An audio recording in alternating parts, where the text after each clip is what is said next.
Hello, peeps, and welcome to another episode of the Prescription for Better Living podcast. As always, I'm Dr. Hernando Carter, your board certified internal medicine physician. Yes, your primary care extraordinaire. And this is another episode of the Prescription for Better Living podcast, where we discuss all things health and wellness in a hip and relatable way. Our goal, simply put, is to make sure that our community enjoys a healthy, happy, long quality of life. So, you know what I need you to do? I need you to like the video. I need you to subscribe to the YouTube channel. I need you to comment on the video. And I need you to shout it from the mountaintops everywhere you go. Hallelujah, Dr. Carter is here. Well, this is week 21, episode 21 of the Prescription for Better Living podcast. And as you can tell, we have had a change in scenery. Well, let me tell you what I did, y'all. I did not remember until really the last minute, it was too late, that I was going to be out of town on Monday. And remember that I said Monday is the day that I typically record our episodes. Well, it's Monday. I'm out of town on business. I had to come out of town for work, for my 8 to 5 that pays the bills. And I realized that I was not going to be in Birmingham, and I was not going to be able to go to the studio, the podcast studio at Polaris in Birmingham in the Woodlawn area to record the episode as I normally do. So I reached out to Gary, said, hey, this is the problem we got. Can I still record my episode and get it to you? Because remember, I said that we want to be consistent. And he said, yeah. So I know it's not what you've grown accustomed to, but hey, sometimes we have to adjust on the fly. I'm in my hotel room. It's in the evening because I've been in meetings all afternoon. The lighting is horrible, but still, we're here and we're going to make it do what it do. So this is episode 21. If you recall from the previous episodes, we had started to dive into healthcare disparities, right? And we defined what health disparities are, and we gave real world examples of health disparities. We started talking about structural racism in medicine, and we gave real world examples of that. Then we talked about the Tuskegee syphilis study or the Tuskegee experiment. We took a detour last episode and we talked about this anti-DEI legislation. And so that was a good episode, I think, episode 20. So go back and watch that if you haven't. And we're actually going to get a little bit more on the topic of this anti-DEI legislation because I just saw a very interesting article on the news app on my phone where they were talking about the unintended consequences that they are now seeing from this anti-DEI legislation. Particularly, they talked about Texas, and remember that a young lady sued the University of Texas system because of affirmative action and said that it was discriminatory against her as a white female, et cetera. And that's where we got a lot of this anti-DEI legislation and this anti-DEI movement originated from. Okay, well, you may ask, why, Hernando, are you discussing all these things regarding health disparities, regarding the Tuskegee study, regarding anti-DEI? And I'm glad you asked. Remember that we said that we want to reduce healthcare disparity, and promote health equity. And to really do that, we really have to have an understanding about all of the different factors involved in health disparities. Because remember, we said that the problem of health disparity is like an octopus, right?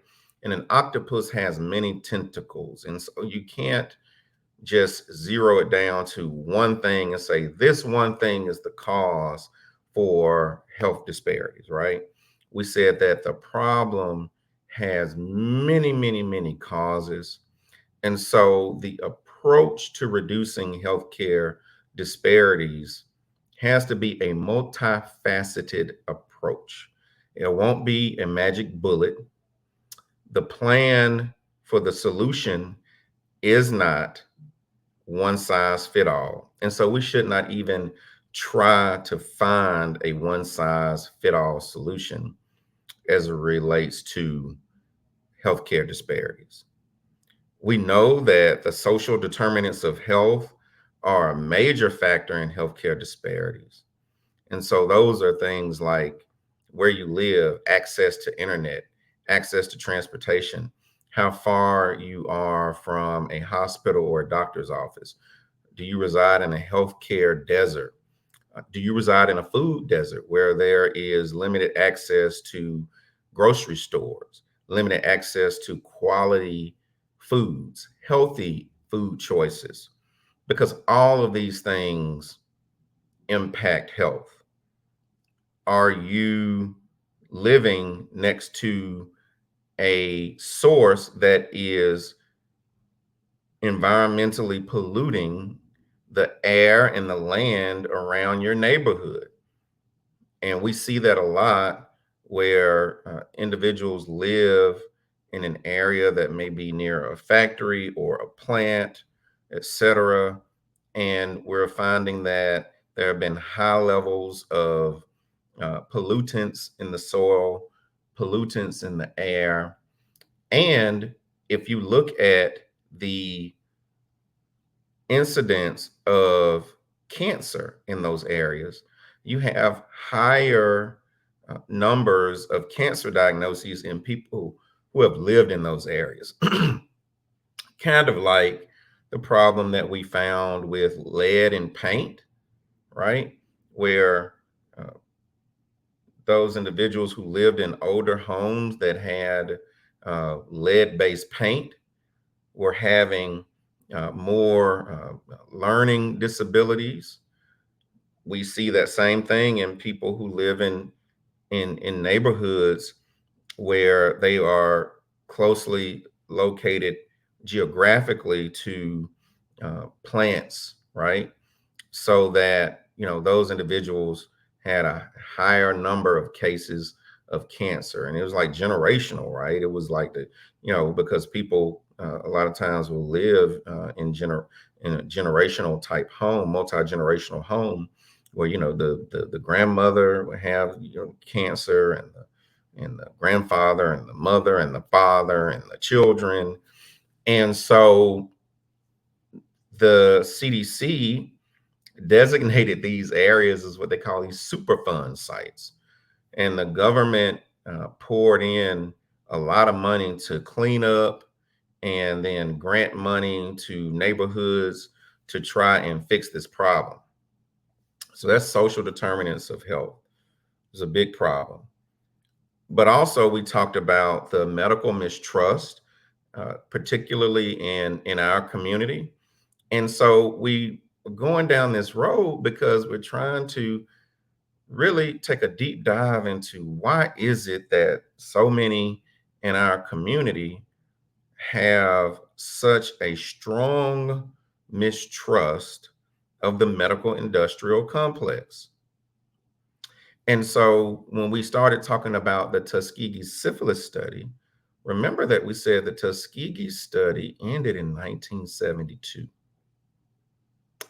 And again, not trying to age myself, but I was born in 1979. I know I don't look like I was born in 1979. I know you gave me, 85, 1985, 1989, you know, but no, 79. And we said it ended in 72. So this study ended just 7 years before I was born. But hey, my parents were living, my aunts and uncles were living, my grandparents were living, and their siblings were living. And they heard of this study, they were aware of this study. And so it was really happening kind of in real time for them, right?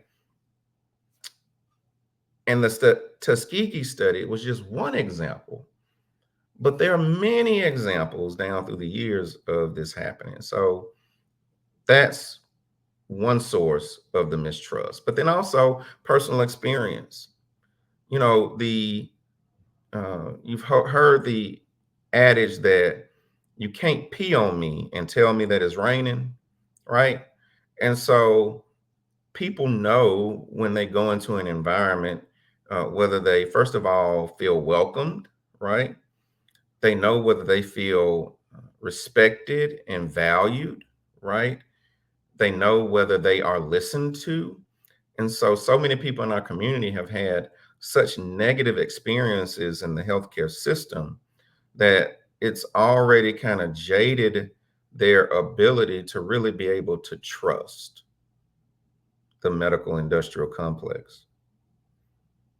If you go into a doctor's office or to emergency room or hospital and you tell them that you're hurting and then you're treated like a criminal or a drug seeker, or your complaints are not believed, you're made to feel like your concerns are not valid, and you're talked down at, etc., then probably your likelihood of trusting the healthcare system, the medical industrial complex, is going to be low. All right. So we got to define the problem, and we are going to get into solutions, but I've already really started over the course of these episodes laying out what the solutions are. And one thing we got to do is we have to matriculate and graduate more Black healthcare providers to medical school, to dental school, to optometry school, to nursing school, to become nurse practitioners, to become physician assistants, to become therapists, physical therapists, speech therapists, occupational therapists. We need it all. Social workers, everything involved in healthcare, administrators. That's one of the answers. So that's where we are. So, episode 21, what are we talking about? We're going to talk about the mothers of gynecology. That's right, the mothers of gynecology.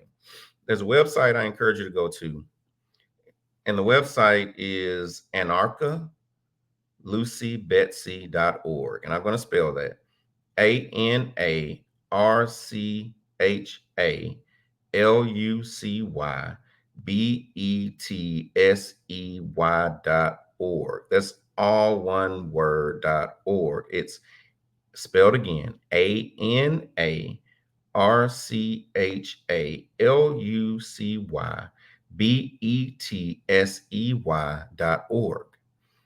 anarchallucybetsy.org. If you go to that website, you will find information on the Mothers of Gynecology Monument, which is in Montgomery, Alabama. You'll also find historical information on these three women who have been deemed the mothers of gynecology.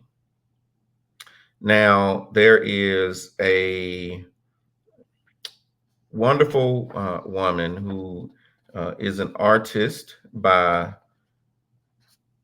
trade or by profession, but she is more than that. She has really become a crusader of this cause. She has become a historian, a community organizer. Her name is Michelle Browder, Browder, Michelle Browder. And I want to make sure that I give you just all of the background and just full disclosure is that I have met Michelle Browder on a number of occasions. I've met with her on a number of occasions. I'm going to tell you how. One of the other hats I wear is I am on the board of censors for the Medical Association for the state of Alabama. And several years ago, the Medical Association received letters and inquiries by an author and journalist. And I'm sorry, I'm drawing a blank on his name right now, but he wrote a book about this subject. And he wrote editorials and articles and he wanted to interview us, but it was really about the presence of a statue that's located on the capital of Montgomery, Alabama.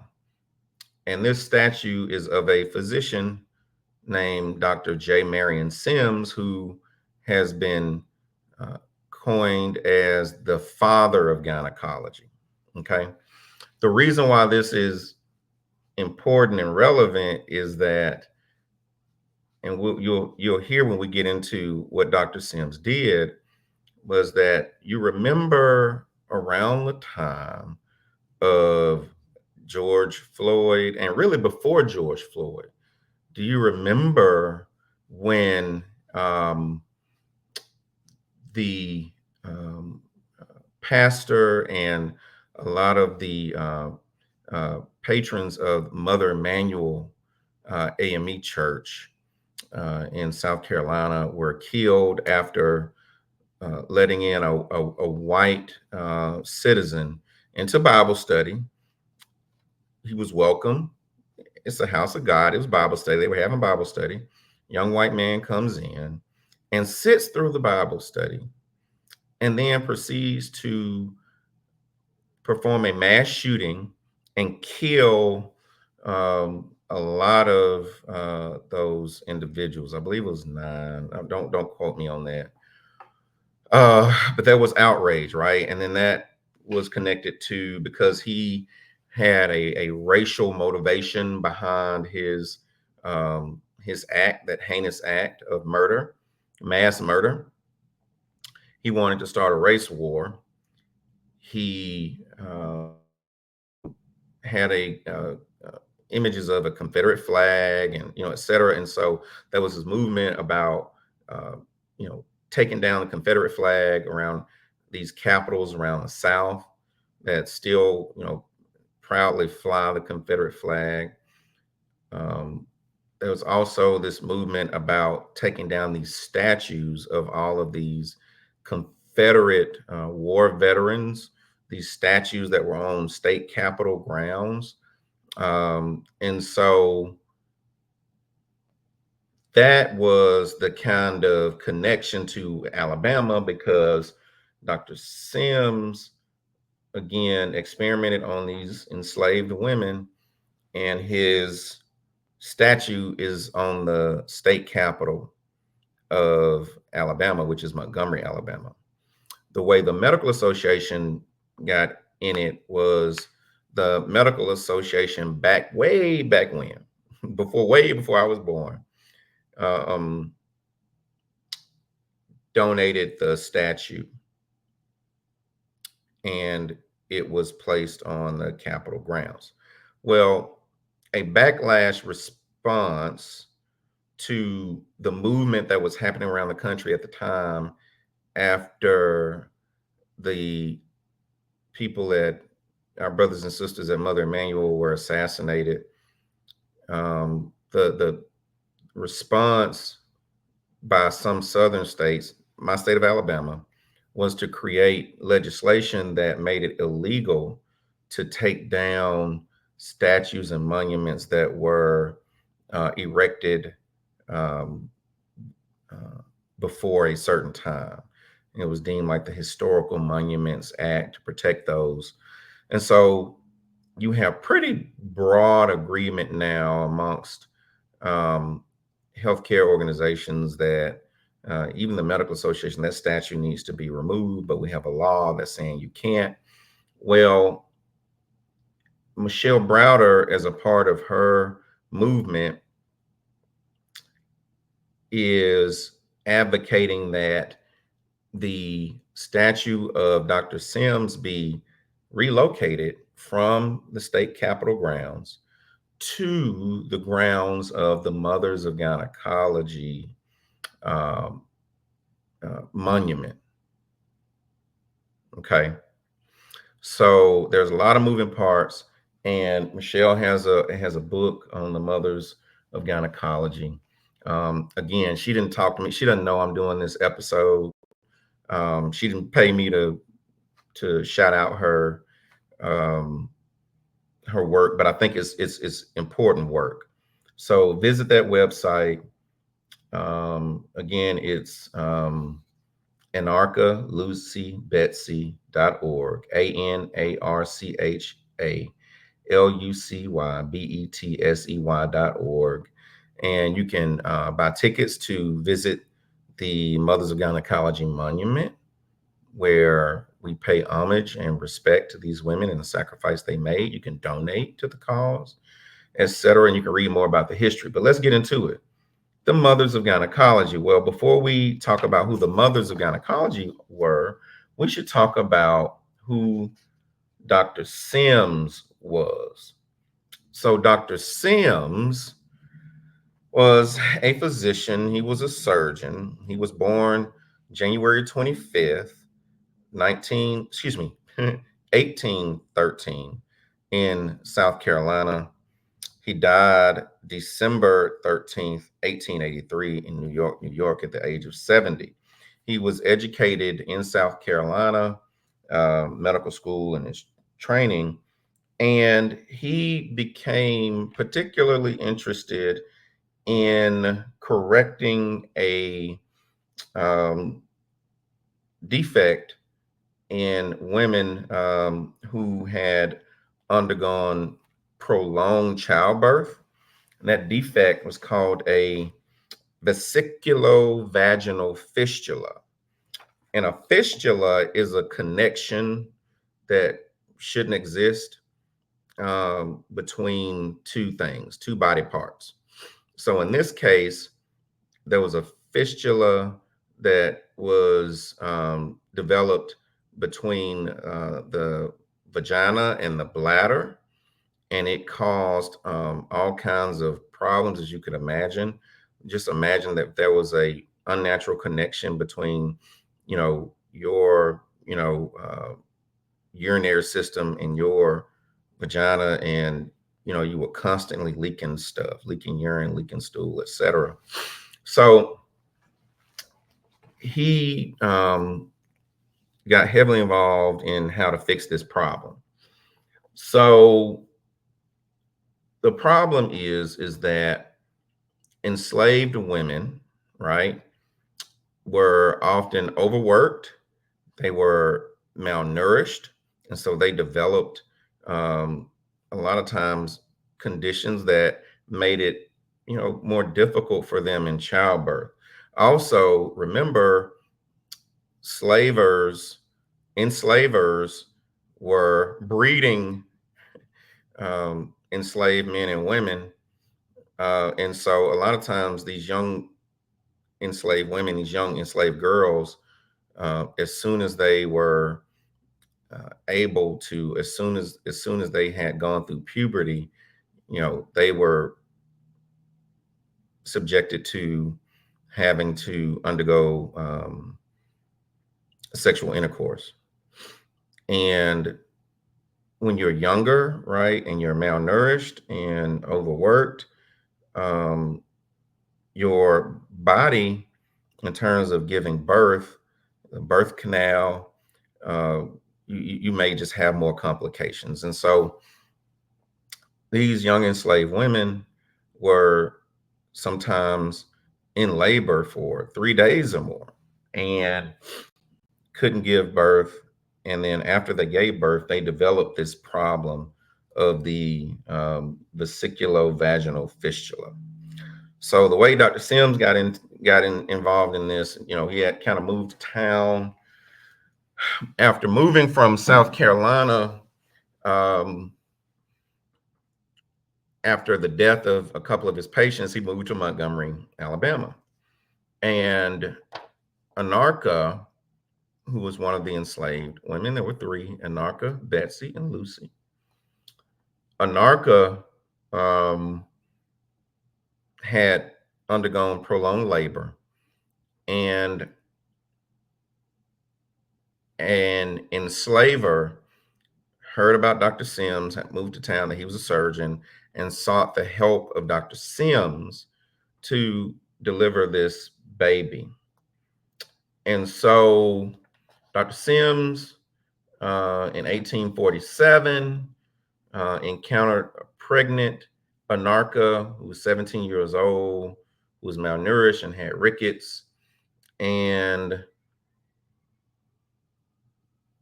used surgical equipment, etc., to deliver the baby. We don't know whether the baby lived or died. I don't know, at least. And so after the delivery, she developed this vesiculovaginal fistula. And that was a problem for the enslavers because, again, you know what's going on with the body. And so it was considered not clean. They had to keep the women who had this condition separated from the rest of the enslaved people. It affected their ability to work, so it affected their productivity, right? Also, these women couldn't have children anymore because of this condition. And so that affected their profitability because they couldn't breed them any longer. And so the enslavers wanted this problem fixed. And it wasn't because of humanity, right? It's their investment. 17 years old, they got a long time that they could work on the plantation. And they got a lot more children that they could pop out and breed, right? And so Anarcha was one, and then two other enslavers, the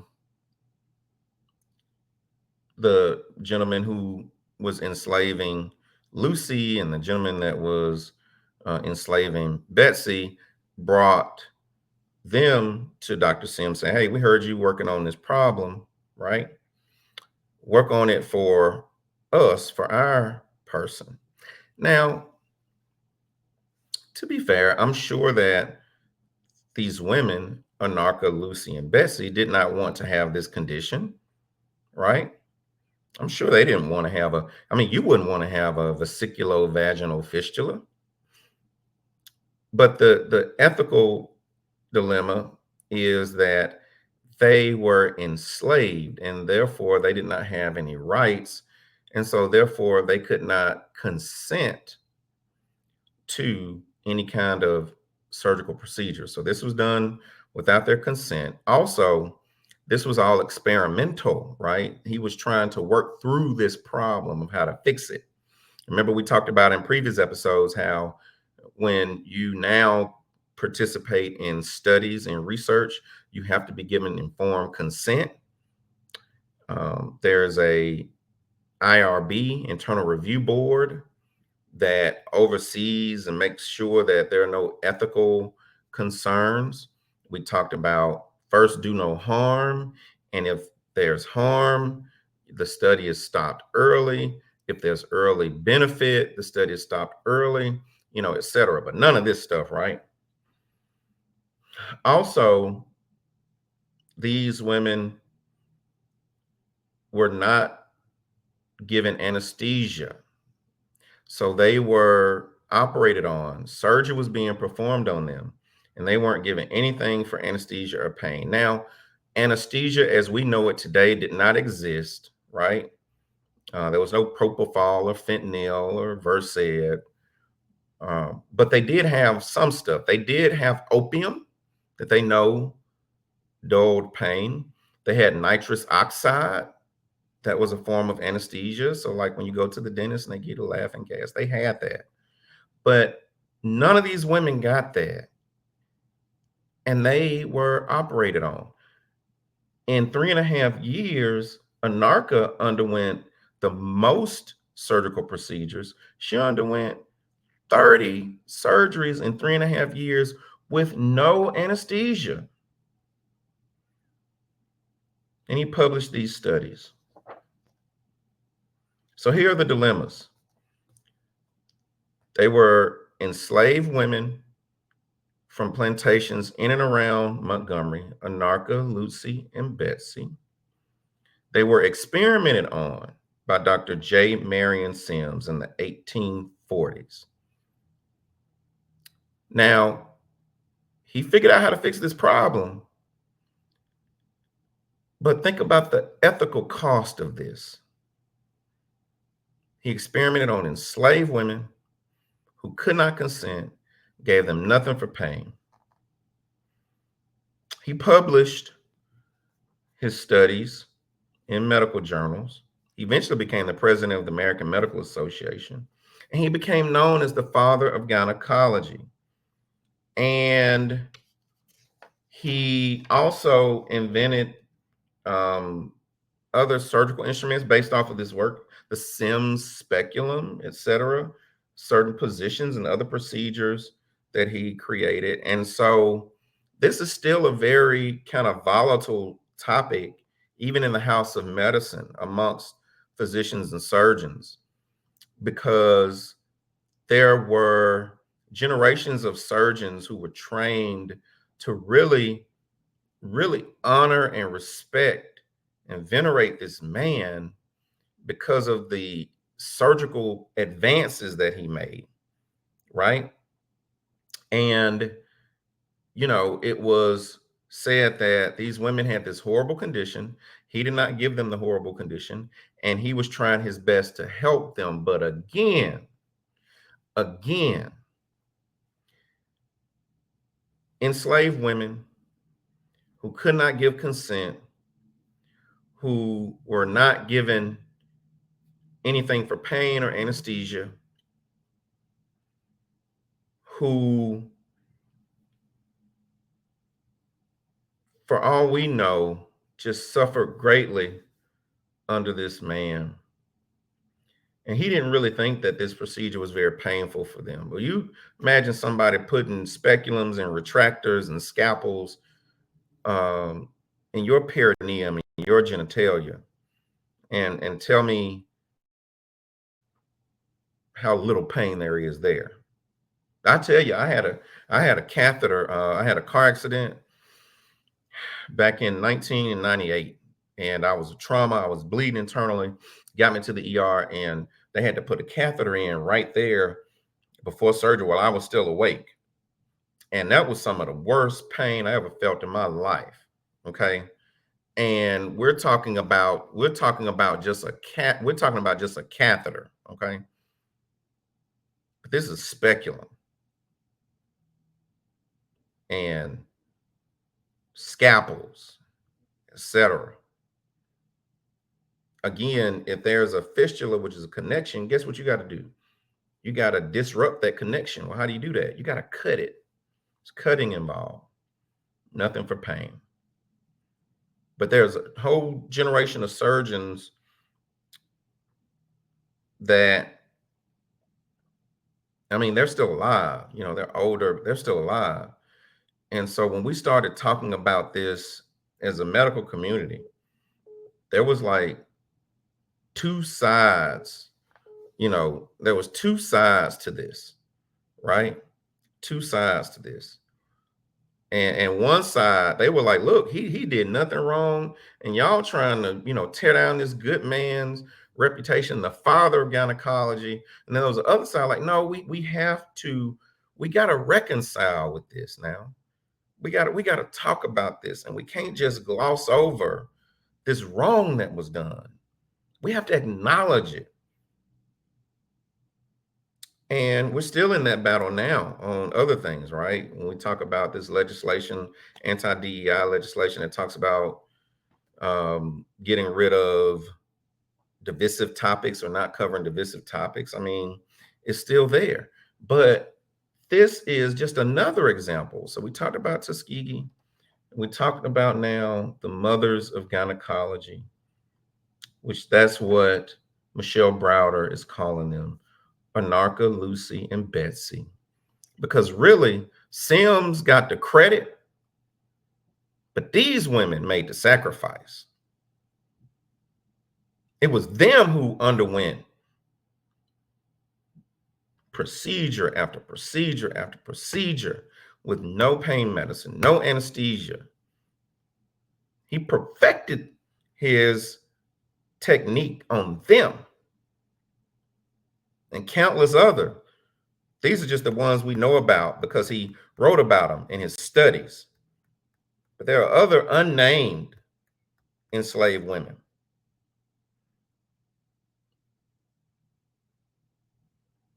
His instruments that he created, he fine-tuned them, on these women.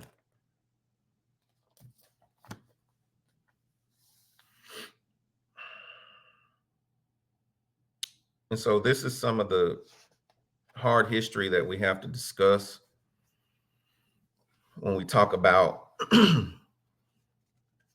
the history of healthcare and medicine in our country and where the root of this mistrust of the medical industrial complex comes from. We gotta address it, and we gotta reckon with it. Have to reconcile that. And that's why I'm here, because a lot of my people, they know what they feel and they know what they know, but they can't articulate it like this, the history of it. But if we're gonna improve, we gotta diagnose the problem. We gotta call it out. So this has been another episode of the Prescription for Better Living podcast. As always, yes, I'm Dr. Hernando Carter, your board certified internal medicine physician. Yep, your primary care extraordinaire. Hey, if you like this content and you want your business, your project, your company, your organization to receive a shout out on this podcast, you can help us by being a sponsor of the podcast. Why don't you email us at contact@rxforbetterliving.org. That's CONTACT@RX, the number 4, betterliving.org. Or you can just DM us here on the YouTube channel. Also, join our Patreon family. You get behind the scenes look at the creation of these episodes in Patreon. You get more engagement with me. You'll get monthly wellness calls, as a wellness check-in calls, and more content and more engagement, just $5 a month. And this is all going to help support the expense around creating this podcast. We're going to keep this podcast free, but help me out, because right now it's all coming out of our pocket and we want to keep doing this week after week after week. So again, you can contact us, DM us, email us. But hey, what we need you to do is like the video, subscribe, share, comment, stand to the tallest mountaintop you can and say, hallelujah, Dr. Carter is here. Hey, from Nashville, remote from my hotel room, Dr. Carter saying, peace.